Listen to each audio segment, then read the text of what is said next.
Los conflictos internacionales. El primer conflicto exterior fue la guerra contra la Confederación Peruano-Boliviana en 1837.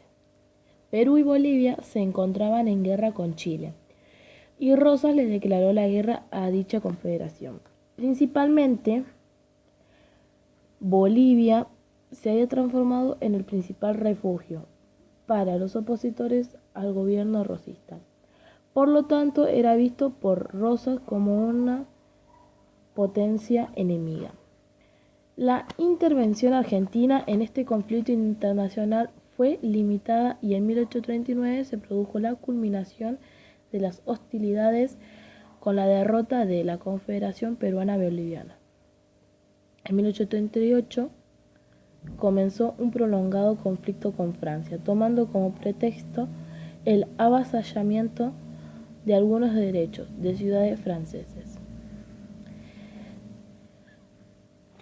Se produjeron fuertes enfrentamientos entre las autoridades nacionales y el representante diplomático francés.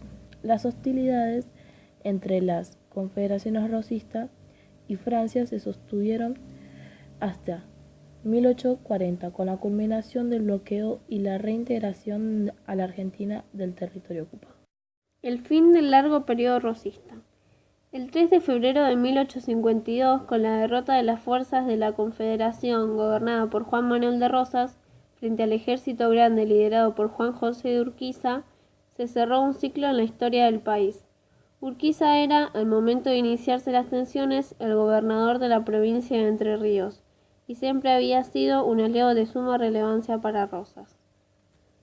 Una de las razones de la oposición entrerriana al gobierno rosista se relacionaba con cuestiones económicas.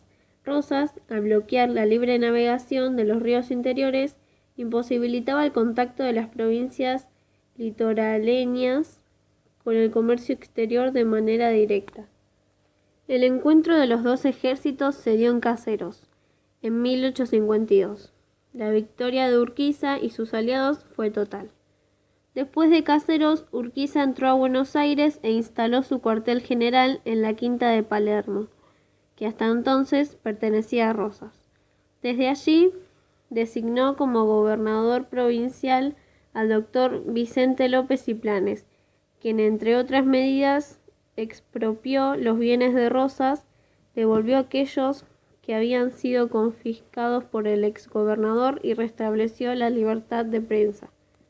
El 6 de abril de 1852, Urquiza se reunió en la Quinta de Palermo con representantes de las provincias de Buenos Aires, Corrientes y Santa Fe, así invocando el Pacto Federal de 1831. Le otorgaron a Urquiza la dirección de las relaciones exteriores de la Confederación Argentina.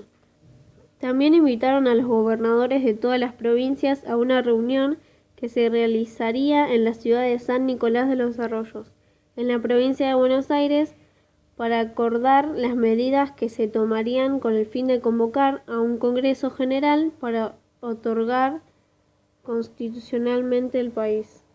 La secesión de Buenos Aires apagó. A fines de mayo de 1852, en San Martín de los Arroyos, los gobernadores de 10 provincias firmaron el llamado Pacto o Acuerdo de San Nicolás.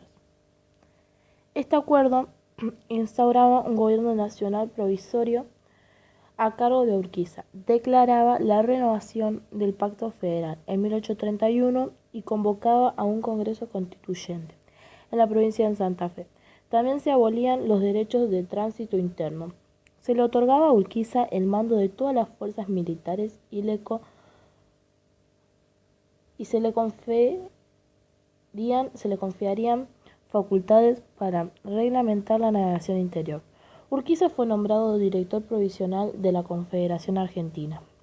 Se cuestionaban, entre otros aspectos, los poderes conferidos a Urquiza, el traspaso de las rentas y del ejército porteño al ámbito nacional, y la representación igualitaria en el futuro Congreso Constituyente.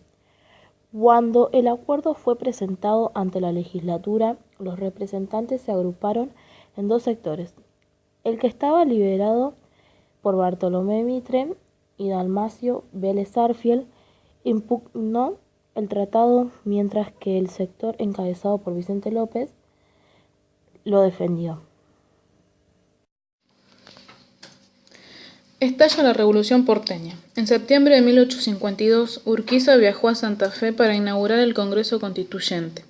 Sus opositores aprovecharon la partida para poner en marcha un movimiento revolucionario que buscaba la autonomía de la provincia de Buenos Aires. Sus principales líderes fueron los liberales Valentín Alsina y Pastor Obligado, los militares Juan Madariaga y José María Pirán. El levantamiento, que estalló el 11 de septiembre, se impuso sin resistencia en la ciudad. Así, Urquiza decidió prescindir de Buenos Aires y avanzar en la organización constitucional, en tanto que los líderes revolucionarios decidieron desconocer el Pacto de San Nicolás, retirar a los representantes bonaerenses del Congreso Constituyente de Santa Fe y el asumir el manejo de las relaciones exteriores. Pavón, la última batalla. Luego de la decisión de Buenos Aires de quedar al margen de la Confederación, el gobierno de Urquiza tenía dos posibilidades: intimar mediante las armas del Estado rebelde para que se incorporara a la Confederación, o iniciar el camino de la negociación para mantener relaciones pacíficas entre ambos estados. Se puso en marcha la segunda opción. La confrontación armada se presentó como la única solución. En octubre de 1859, el ejército confederado se enfrentó a las fuerzas porteñas, derrotándolas en el campo de batalla. La derrota porteña conllevó a la firma de un pacto de unidad nacional, en San José de Flores. En este acuerdo, Buenos Aires aceptaba formar parte de la Confederación y revisar la Constitución sancionada en 1853. También se establecía la nacionalización de la aduana porteña y la conversión de la ciudad de Buenos Aires en capital de la Confederación. A comienzos de 1860, las autoridades nacionales fueron renovadas y el cargo que había ocupado Urquiza pasó a mano de Santiago Derqui. Cuando las noticias llegaron a Buenos Aires, los liberales en el gobierno se indignaron y proclamaron la nulidad del Pacto de San José de Flores. Frente a esto, la Confederación decidió responder nuevamente mediante las armas y ambos bandos se enfrentaron en septiembre de 1862 en la batalla de Pavón. El resultado fue favorable a las fuerzas porteñas, lideradas por el gobernador Bartolomé Mitre, ya que Urquiza decidió replegar sus fuerzas y darse por vencido. A partir de entonces, los caminos de la unidad territorial se pusieron en marcha.